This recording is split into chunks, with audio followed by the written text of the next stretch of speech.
Well, our final state is reporting tonight. We have some first graders from Miss Hoffman's class endorsing their candidate, and the Tiger is taking her battle to the nation's highest court. We are live here on the grounds at USN, where students are antsy about Halloween and, of course, voting day coming up. I now turn it over to our Petidential analyst, Mr. O'Loughlin. Good evening. Unfortunately, the recent bad weather has prevented my trip to Florida, but I'm happy to be here back in the studio safe and sound. Let's get inside!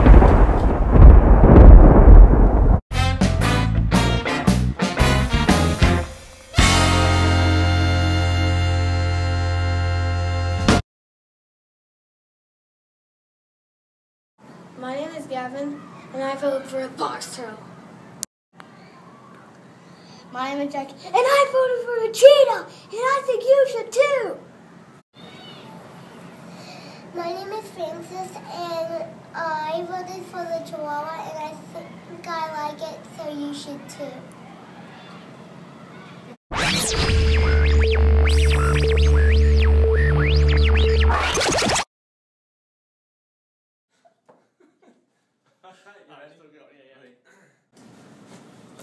Oh, it's good to be back inside. Absolutely. Oh, well, let's talk about the guinea pig. It swept the polls the past few days, but that wasn't close enough. We had the fourth graders in Miss Abington's class really pulling for the guinea pig. Yeah. However, here he scored only 17% of the overall vote. Now, how should the guinea pig spend his time with the time off? There are rumors that the guinea pig has his eyes on the 2013 race, and if that's true, he'd be smart to pledge his support for the hamster. There may be too much bad blood after last week's rodent debate, but if he has any hope of making it out of the box and onto the ballot next year, he'd be smart to do it. Now, we do have the results from the feline candidates, and let's take a look at that. And you can see... Yeah, right here. Interesting. Now, you see the cheetah took in 25% of the votes. He won or tied all of those red states.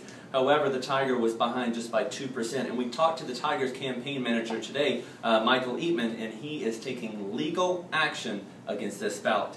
Here's what he had to say. And being a part of the Tiger campaign has been a tremendous experience. We've had a lot of people, a lot of animals have come out and supported our candidate. But we really believe that the count is there's some type of miscalculations in the count, and we are going to petition to have a recount because we believe that there's been some type of animal voter fraud. We believe that our candidate can offer a lot to the community, and we're going to get on the ballot. So all of those who supported our candidate, stay with us, keep hope alive. We'll talk with you soon. Well, yeah, that is shocking. Okay. Hopefully we'll have the court's decision by the end of the night. We really don't know. We do now have another animal category reporting. You can see right here on our map, the hamster did win. He took in 28% of the overall vote, won or tied all of the red states. The python closest competitor won only 3 states. So, does the hamster have a shot?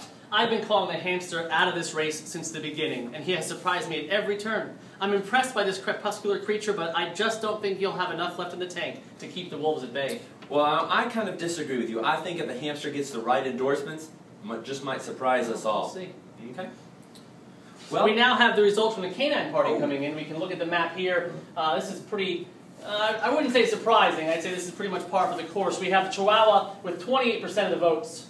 Alaskan Wolf winning with 37% of the votes. And I think we kind of all saw that coming. All right. I'm also...